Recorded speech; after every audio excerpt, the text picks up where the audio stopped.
This Saturday, NC State will return to their house of horrors in Winston-Salem, but this year, it's time for the Wolfpack to face their fears. You are Locked On Wolfpack, your daily podcast on the NC State Wolfpack, part of the Locked On Podcast Network, your team every day.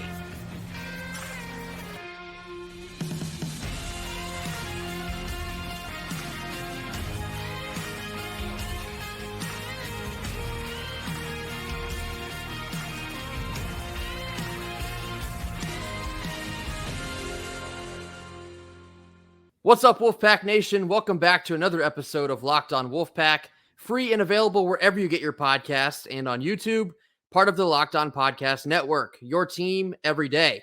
Today's episode is brought to you by PrizePicks. Go to prizepicks.com/LockedOnCollege and use code LockedOnCollege for a first deposit match up to $100. Daily fantasy sports made easy. Happy Thursday to all. As always, I'm Grayson Boone, joined by former Wolfpack defensive tackle Kenton Gibbs. We're turning our attention to Wake Forest. We have the Demon Deacons in Winston-Salem on Saturday, as Kenton has detailed here. Stop tweeting at parents. It doesn't end well for anyone. Please stop. Please stop trying to tell parents what their sons and daughters mean or what their sons and daughters do or don't care about. You know, I know that there are some troll accounts that are not operating in good faith, and we're going to get to the Wake Forest stuff in just a minute here. I promise you this isn't me hijacking the show. Me and Grayson discussed this beforehand. But please stop. Please stop going back and forth with these players' parents.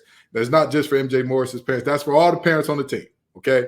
If you disagree with their take, whatever, sure, keep it respectful, keep it in bounds, and don't try to tell them what their son is thinking, feeling, going through all that. Just stop.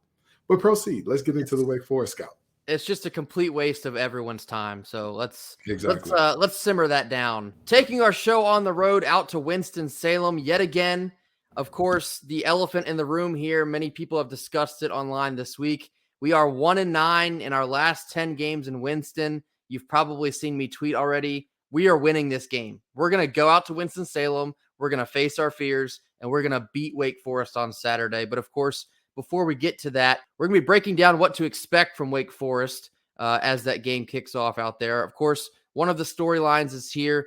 Despite the MJ Morris news coming on Tuesday that he will redshirt the remainder of the season, NC State remains a 2.5-point favorite. Kenton, are you surprised that NC State is a favorite on the road here? No, because Wake Forest has been absolutely abysmal this year. I mean, if you look at the season that they've had, you know, Mitch Griffiths he's been like a great baker. He's making all types of turnovers, different flavors, however you want it. He's got a new turnover for you, and yet he's been their best quarterback. Offensively, they've been able to get Precious Little going through the air, on the ground, doesn't matter. They're struggling there. And so at this point in time, you're kind of at that point where you're saying, hey, what is this season going to be about? What are they going to do well? I mean, even if you look at their wins on the season, you've got a few against the Island of Misfit Toys University, and then the only conference win they have is because a Canadian quarterback did not know that you should not kneel before you get to the first down line. Or I'm sorry, you should not start a slide before you get to the first down line. Or rather, the ref screwed the pooch on that call. However you want to say it, they have that because that young man did not decide to clear it by a mile and just go down after clearing it when he had the space to do so. So they should have lost that conference game as well. But, hey, if ifs and buts were berries and nuts, squirrels would never starve. But here we are in the real world, so they got to win there. So I'm not really too surprised that NC State is favored here. And I'll be quite honest in saying Wake Forest may be the worst team in the conference. Get further in depth with some of the Wake Forest players here in just a moment. But the NC State side of things, our biggest storyline in addition to the MJ Morris news, is potentially the Brennan Armstrong redemption arc. Now, I've seen this discourse a lot, and something I do think is a very good discussion to have here. Do you think that the offense will look better this time around with Brennan Armstrong at the quarterback position? You've seen development from guys like Casey, some of the guys on the offensive line. The surrounding cast has gotten better as these weeks have gone on. Do you think that we're now going to get a better product on the field with Brennan Armstrong? No. Very flatly, no. Everybody is coming up with this idea that, the concepts are simplified and everything is more streamlined to get the playmakers involved and yada, yada, yada. I will give credence to the fact that the playmakers are more involved now. The reality, however, is if you watch the games that Brennan Armstrong started, those were not complex concepts that he was running then. This young man was not asked to make the most difficult reads that the game has available and make passes before. So what's making people believe now that all of a sudden the game is going to slow down tenfold on what it was earlier? Come on. Do not expect this offense to turn into a dynamo with the new concepts and Brennan Armstrong back at QB1. Yeah, I'm with you to a certain extent here. I think in terms of looking back at like the Louisville game, I don't think we're going to look that bad because I think there's going to be development that's visible across the board. Yeah. But like you're saying there, some of the mistakes that we saw from Armstrong were just on Armstrong. They were just a bad read or a bad throw. The accuracy wasn't there. Some of the decision-making was questionable. That kind of stuff I don't think is so easily cured. And so I'm not exactly ready to make a judgment until we see what we see this weekend. But I think there's a possibility that things flow at least a little bit better. An enhanced game plan to get the ball into the hands of KC. Getting into what Wake Forest has done here so far this season before we touch on their players to watch. Wake Forest is 4-5. They're 1-5 in the ACC, tied for second to last place, which is 13th.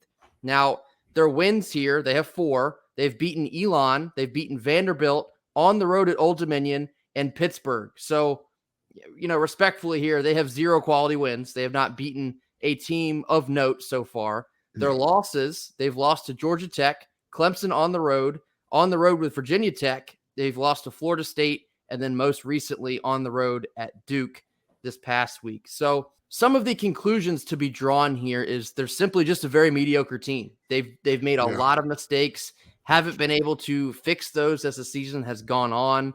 They've had a little bit of a quarterback carousel, which we'll touch on here in just a second, but they're not playing like a Dave Clawson coach team, to be quite honest. I mean, this is not reminiscent of a Dave Clawson coach team at all. Normally, when you think of a Dave Clawson team, you think of an offense that just nickels and dimes you down the field, takes care of the ball, and defensively they bend, but they don't break. They're, bad outside of the 20-yard line and in, but once you get in there, they make it a little harder on you. This year, I mean, offensively, again, I talked about Mitch Griffiths and his turnovers, but very seriously, one of the leaders in the nation in fumbles. And he's not necessarily taking care of the ball too well through the air either. That's tough. That's tougher. That's a tough combination for this group.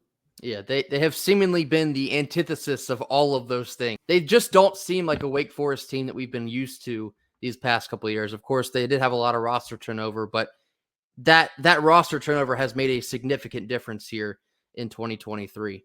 In just a moment here, we're going to look closer into the Wake Forest offense after a quick word from our sponsors. We spend a lot of time talking together on this podcast. We get fired up for all of the wins, and we certainly get in our feels for all of the losses. Who starts, who sits, the plays, the playmakers, and we're thankful for it all. But today, we want to get a little more personal with this message. Whether you're on extended travel, bracing for a major weather event, or limited by yet another supply shortage, you are now covered thanks to Jace Medical. They provide life-saving antibiotics and a long list of daily medications that can be ordered in a 1-year supply. Even ED generics for Cialis, Viagra, and Revatio prescriptions. So go online right now at jacemedical.com to receive your 12-month supply on your daily medication. Remember to use promo code LOCKEDON at checkout for a discount as well. A verified customer had this to say about Jace. Quote, "I'm thankful for the service. Supply chain issues caused me to cut pills in half in order to have it. I ordered most of the daily meds with a year-long supply. I also ordered the antibiotic kit, which is the Jace case. I feel secure now. Prices are lower than local pharmacies, and I highly recommend this for everyone. So if you or someone you love would love to get some peace of mind by having a year-long supply of any daily med, go to jacemedical.com. And remember to use your promo code LOCKEDON for $20 off your purchase. Jace Medical." This college football season, Locked On is kicking up our coverage with Locked On College Football Kickoff Live every Friday. Locked On will go live at 11 a.m. Eastern on every Locked On College YouTube channel. College Football Kickoff Live will cover playoff implications, the conference rivalry games, and go in-depth like only Locked On can. This includes insight and analysis from our stable of Locked On College hosts covering their team every day. Find Locked On College Football Kickoff live every Friday at 11 a.m. on any college YouTube channel. You won't want to miss it.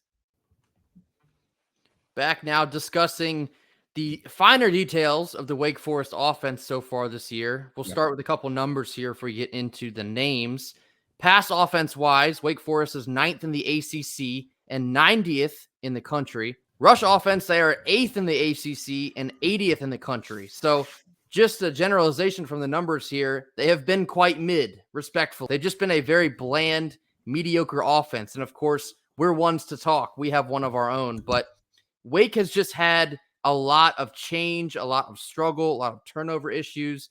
Of course, I mentioned just a little bit ago, they've dealt with a little bit of a quarterback carousel of their own. They've played 3 different quarterbacks this year. Mitch Griffis has been the starter for the majority of the time. He was their QB1 coming into the season, was benched up in Blacksburg for Wake Forest game on the road at Virginia Tech for Michael Kern. Michael Kern then endured an injury at the end of that game, so then he missed the Pittsburgh game, which saw the magnificent mustache of Santino Marucci, who actually got the win for Wake Forest in that game. But now we have arrived back at Mitch Griffis. Mitch Griffis has thrown for about 1,500 yards, 9 touchdowns, 7 picks, and as Kenton mentioned earlier, Griffis also has 9 fumbles, which is one of the worst marks in the country for quarterbacks. Now, something that I thought was crazy here, in ACC play, Mitch Griffis has thrown 1 touchdown to 5 interceptions. That 1 touchdown came on September the 23rd. He has not thrown a touchdown in totality, not just in ACC play, in a month and a half. You talk about mid, but I want to just be quite honest about this. I mean, I talk about our offense being bad. Same thing with their offense. And our offense is much closer to the middle of the pack in terms of points scored than theirs. You know, the reality is this simple. They are 2 points away from being dead last in the conference in terms of points per game, being behind Pitt. So that they're in front of Pitt now, but if they obviously had 2 less points, they'd be behind. But the reality is very simple. This is the offense that we need to. GATA, or for the sake of this show, GATB, get after their behind. You need to be like a ferret on the first day of hunting season. You need to be like a lion when it is feeding time. You need to be like this just needs to be like the Levert family when the last chicken wing is available at their family reunion. You need to be ready. Be at the moment. Be in the moment to pounce, because this offense is primed for that pouncing. This offense is primed for that type of beating. And if we let this offense look decent, if we come out and don't play the game that we can play defensively, we're going to have a long day, because I think that their defense is the strong suit of this team and this program right now by a mile. Strong suit of their offense so far has been their run game, which actually plays directly into the hands of an NC State defense. But talking about their running back situation here, Justice Ellison and Damon Claiborne have been splitting up most of the time, but of recent, they're kind of going in opposite directions. Justice Ellison was kind of their bell cow to begin this season, but now he's on a downward slope, and Claiborne is now starting to receive the bulk of the carries, which I think is probably for good reason. I think Claiborne is a little bit more of explosive of a running back than Ellison is. But what should we expect from these two, Kenton? Do you think they pose much of a threat for the NC State defense? I struggle to say that. And I struggle to say that because, I mean, objectively speaking, I think the offense in and of itself and what it is it gives off more of a threat than these actual players. Yeah. These 2 players, I think that they're good. I don't think that they're actually, let's just be honest. I think that they're both average, maybe slightly above, not much more than that. The nature of this long mesh RPO offense, it relies on you being out of your gap. It relies on you getting overzealous, going where you're not supposed to be. It relies on you having bad eye discipline, and at which point, boom, packing the mail, somebody's going. You're going to be looking at the back of a black helmet at that point in time. So I think that the nature of this long mesh RPO, this hey, you know, if the defense is playing this too tight, if they're coming downhill too fast, don't worry about it. We've got Jamal Banks coming right behind you. We've got Taylor Morin sitting down somewhere in the zone. That, to me, is much more of a threat than these individual players in terms of like man for man. If I'm looking at this guy and I'm saying, hey, do I think that either one of these backs, open field against Jalen Scott, they're going to, do what they need to do and get away? No, I don't. But the scheme works in a way that if Jalen Scott is out of position, and it's not just about Jalen Scott, right? This could be any linebacker. This could be Peyton Wilson, Cade Fordham, Devon Bennett. It doesn't matter. If you are out of position, there's a rule. If you're out of your gap, the ball will find it. And with these two backs, they do have a lot of patience. They do an amazing job of showing their patience, so they will find those gaps. You mentioned the wide receivers in Banks and Marin. They certainly have the capability of hurting us down the field. And so the main point for the defense, for NC State's defense in this game, is keeping everything in front of you. You mentioned not over pursuing, the gap discipline, the eye discipline will be imperative in this game. Yeah. Yeah. If that all stays in place for NC State, I don't see a way that Wake Forest is able to continually hurt us with their offense, because I just think they simply have not been consistent enough. And the efforts that we just provided against a Clemson and a Miami, if we can take that show on the road, I don't think Wake Forest is going to have much for us. That'll again, as it always does, come down to NC State playing against NC State. If they can keep everything in front of them, I mean, I'm not sure there's much to worry about from the Wake Forest side offensively. We're going to now switch sides and talk about the Wake Forest defense after a quick word from our sponsors. Our second sponsor of the day is PrizePicks. PrizePicks is simply the most fun you can have this fantasy sports season. Now with basketball season here, you can now pick combo projections across football and basketball using the Specials League. This is a league created specifically for combo projections that include 2 or more players from different sports or leagues. So for example, you can choose LeBron James and Travis Kelce at a 10.5 combo of 3-pointers made and receptions. If you want to play alongside some of PrizePicks' favorite players like rapper Meek Mill and comedian Andrew Scholes, you can now find community plays under the promos tab.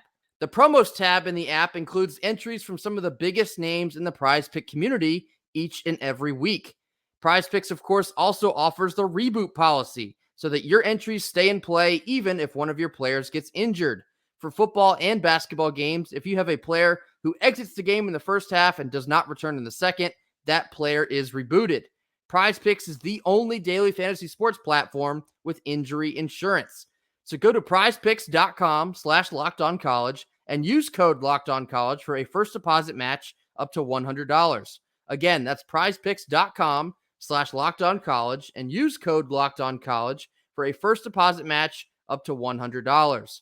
PrizePicks, daily fantasy sports made easy. Now switching gears into the Wake Forest defense for these last couple minutes of our Thursday episode. Wake Forest defense has shared a lot of the struggles as well. Their pass defense is ranked 12th in the ACC, third to last there. And in the rushing department, they're actually 6th in the ACC, which might be better than a lot of folks have expected.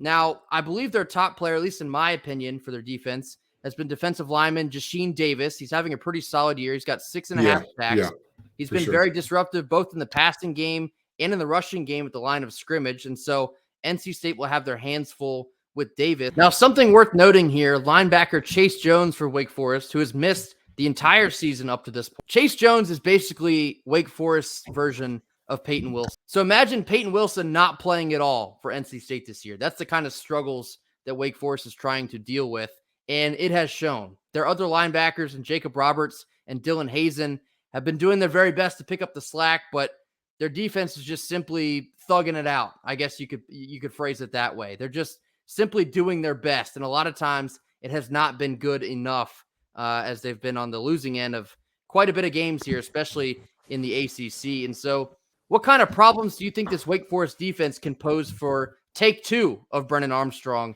and the NC State offense? To be quite honest, I think that this is about the NC State offense more than anything else, right? Like if you look at the guys who are featured on that defense outside of Jones and whatnot, you know what I mean? There is still not guys who have shown up consistently, not guys who have done great things at a high clip. It's just not. And as unfortunate as that is to say, that's just been the case, right? You talk about Jacob Roberts, a Charlotte native who through 3 games, he looked like a pass rusher supreme at 5 sacks through 3 games, right? And then you think to yourself, man, if he's on pace to have about a sack in the third, or basically 2 sacks per game, he's going to be something special throughout the season after 3 games. Guess how many sacks Mr. Jones has now? I believe it's still 5. It's still 5. Oh, Roberts has now. It's 5. Yeah, it's still 5. So, I mean, the reality is very simple. This defense, and that's not to say Jacob Roberts has played poorly, because as a defensive lineman, I know that the stats don't always give it away. Mr. Roberts has provided some pressure at times, but the reality is he hasn't gotten home. So this is a team that if NC State were to lose, even offensively, where we've seen all these struggles, it would be because NC State is not executing. I truly believe that the front is the strength of this defense. But with that being said, even still, I don't see anything that impressive. I don't see anything from this team that I look at and say, hey, these guys are that good outside of Jasheen Davis to where I say, like, hey, they got a game plan record over there and we need to do something about it. NC State will certainly have to continually up the creativity as they've done these past couple of weeks, and it's been working. It's been paying off dividends. So Robert and I needs to continue that trend, of course, in Winston this weekend. But something that's interesting here is, as bad as Wake struggles with pass defense, we've had our struggles with throwing the ball, and especially with Armstrong earlier in the year. So NC State is going to have to throw the ball in this game in order to. We've had our multitude of struggles and consistently doing so, especially with Armstrong earlier in the season. Well, this situation reminds me a lot of that viral moment on Twitter where the one young woman posted herself and posted the girl that her boyfriend was cheating with and said, me versus what he cheated on me with. And then everybody quoted like, oh my God, these 2 women are having a mid-off. NC State's passing offense with Brennan Armstrong at the helm versus Wake Forest's passing defense. I mean, it is, for all intents and purposes, a mid-off. Like, let's just be very honest with ourselves. And we hope we're wrong. We hope that this is a situation where everybody is right and I'm in the wrong, because here's the thing. I am not infallible. I know the game. I played the game for a very long time, but I am not clairvoyant. I don't know the future. So it could be, these new concepts are going to be executed masterfully. We're going to get a Brennan Armstrong masterclass. I would hope so. But the reality is we've seen too many disaster classes for me to trust that that's on the way. So, we may see a mid-off in Winston-Salem, and hopefully our mid is just a little bit better than their mid. The little bit that I talked about creativity, though, I also think in the same sense, less is probably more. I don't think we need to get overly complicated in order to pull off something substantial here. It's difficult to continue beating the drum for the tight ends because we're continually not getting them. But I feel like if there was ever a game to and we're seeing tight ends that we were not factoring in as like being big time players and all that stuff. So it's some interesting things going on with the tight end room, which we will discuss on a later date at end of season report cards. But it's interesting. It's bizarre though, for reasons I cannot tell you why. I have this strange feeling that we're going to see Juice Vereen in a significant role on Saturday. I have no statistics to back that up, nothing more than just a random feeling that just hit me 15 seconds ago. But I think we're going to get a significant helping of Juice Vereen in this game. I mean, here's the thing. I'm confused as to why we are using the tight ends more, because the big run by Kendrick Raphael against Miami, there was a guy with the number, what number is that? What number? I want to say it was number 6. You know who number 6 for NC State is, Grayson? You got any? I believe that is Mr. Trent Penix. Okay, now I saw him grab a guy and say, hey, buddy, we said no hats in the club. And he threw that young man out of the club very forcefully. He said, no entrance with a ball cap on in my club. And I'm thinking to myself, isn't that supposed to be his weakness? Isn't that supposed to be the thing that he's bad at? Now, if you have a guy that is supposedly special in all these other things, or at least above average to good in all these other things, and the thing that you're saying is his weakness, he is now putting on tape. Not only is this maybe not a weakness, but hey, I'm the bouncer. I regulate things around here. I call the shots on this here line of scrimmage. If you put a small linebacker or DB up here, you would think that guy would get more burn. It would be in your mind maybe that, hey, that guy would play a little more. But, we aren't coaches. We don't get paid. We don't make those calls. So we just tell the fans what we see and let it rock from there. NC State is a better team than Wake Forest. Offensively, defensively, special teams, we're a better team. And there's been several NC State teams to go to Winston that are better teams, and they leave empty-handed. Yeah. The buck stops here. We're going to Winston, and we're going to win this football game on Saturday. You can clip this. You can bookmark this. Whatever you got to do. We're going to get a win, or we're going to die trying. Okay, I see the G Unit call back right there. I'll tell you what. It's as simple as that. We're not leaving. We're not leaving. Jordan Belfort, we're not leaving. Yeah. And you know what? Let me tell y'all something. When I tell y'all that Grayson is a leader, what he does, how many folks can do the call back to Joe Namath? We're going to win the game, and then take it forward to 50 Cent and G Unit. That's this guy. Ladies and gentlemen, Grayson Boone, give him a hand. Give him a hand, because I love the energy. And I agree. This is not a must win necessarily, but this is a we should win. And this is a must win. Really? You think I'll take it there. It's a must win. Okay. Well, let's save it for tomorrow. We almost out of time, and I don't want to give the fans an hour-long show. Let's save it for tomorrow. Friday episode, as always, we'll have Kenton's Keys, we'll have Fan Friday, and we'll have our final thoughts and predictions for this Wake Forest game. Be sure to tune in then. That will do it for us here on Thursday. As always, be sure to comment, like, and subscribe. Our subscriber numbers are continuing to climb. We're so very thankful for all of the support from Wolfpack Nation. We're very, very grateful for that. It's been awesome to watch. We will see you all tomorrow. Until then, go Pack. Go Pack.